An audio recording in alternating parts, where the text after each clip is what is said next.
What's up, Super Scholars, and welcome back to Read Aloud for Thursday. Today we're going to be reading the book Library Mouse, Home Sweet Home by Daniel Kirk.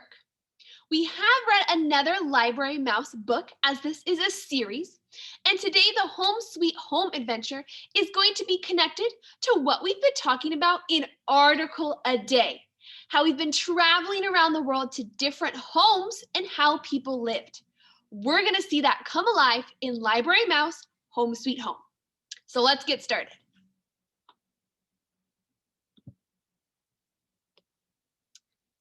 Sam was a library mouse. If you were to ask him his favorite things, he would surely say reading and writing. Sam was a storyteller and a dreamer and a lover of words.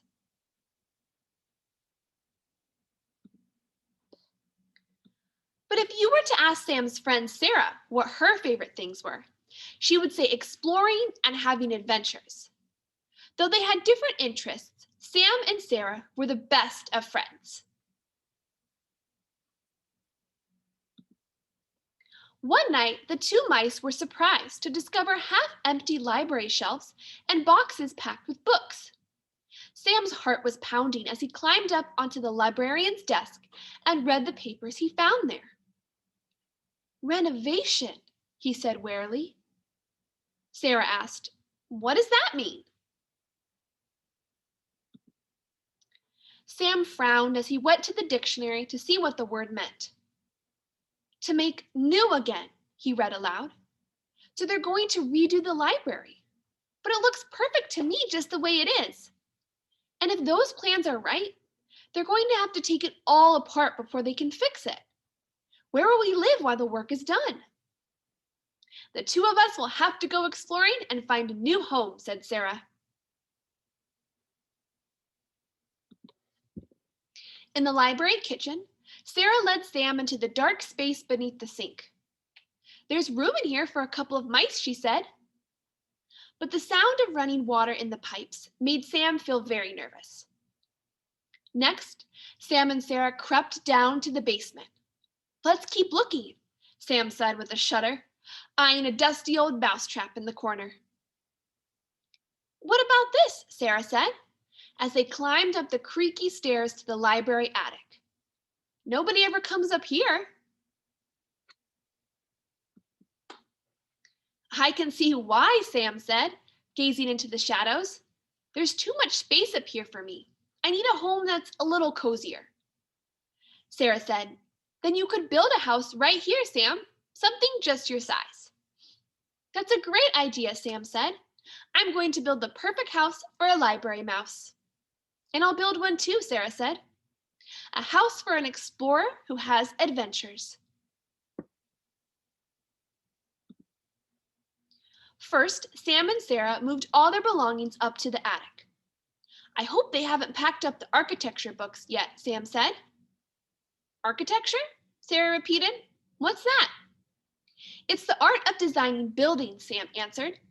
And somebody who designs buildings is called an architect. Let's get going. We've got a lot of research to do. Sam and Sarah went back to the children's room and found the books they were looking for on top of a box. The books were filled with pictures of all kinds of buildings. This is the kind of thing I like, Sam said, studying classic buildings from ancient Rome. And this looks great to me, Sarah said, looking at a Mongolian home called a yurt.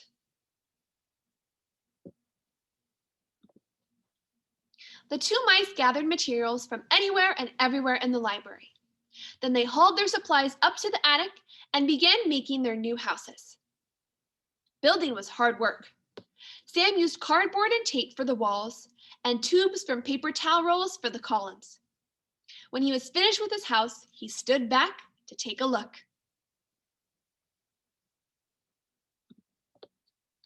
It's all right, Sam said, but it just doesn't feel cozy like home. I love my yurt, Sarah said.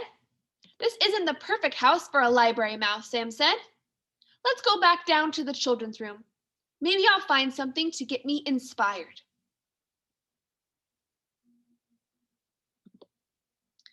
A castle, Sam said, turning the pages of his book. You know what they say? A mouse's home is his castle. I don't have any stones, but I saw a package of marshmallows in the kitchen I could use for the building. Ooh, look at this igloo, Sarah said. I could make one with sugar cubes. And if we get tired of our new houses, we can just eat them. Sam and Sarah spent many nights working in the attic. But during the day, when they tried to sleep, the sound of hammers and saws drifted up from the library below.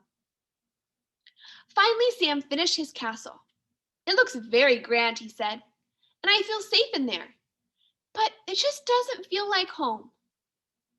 Sarah said, You'll always be a library mouse, Sam, no matter what kind of house you live in. But as long as you keep building, I will too. There are so many kinds of houses to make. Over the next few weeks, Sam built a cottage with a thatched roof, a Tudor-styled house, a bungalow, and a modern house.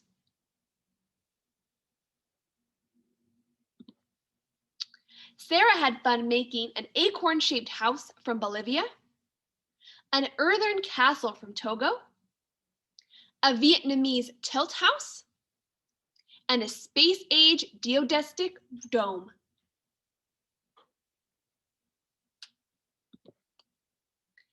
These houses would be nice for somebody, Sam said, but I haven't found the perfect house for a library mouse. Come on, Sarah said. What's wrong with the ones you built? Sam frowned. I miss my library. He went back down to the children's room, hoping to look at some more books about architecture. But he found the windows taped shut and the door sealed shut. Sam trudged back up to the attic. He wondered how he would ever feel at home again, like he had in his little hole beneath the children's reference books. At the top of the stairs, Sarah met her friend with a smile on her face. Come look what I made for you, Sam, she said.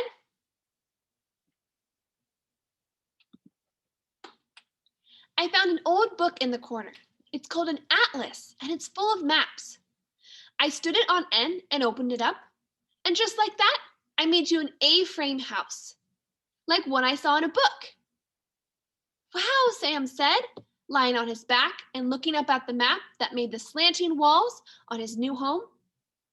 It's cozy and pretty close to perfect. Thanks, Sarah.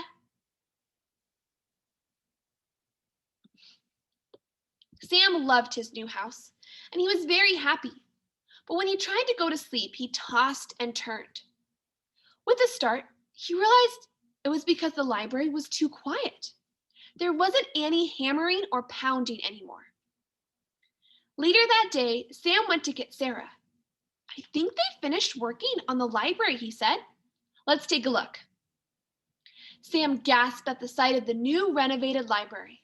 It was truly beautiful and better than ever. There's just one thing, Sam said to Sarah. The next morning, when the children arrived, there was a sign that read, Home and Where to Find It. Along the top of the shelves was an array of houses from all over the world. They're like the displays we had before, a child said. They make the library feel like home again, said another. And Sam and Sarah were the first to agree.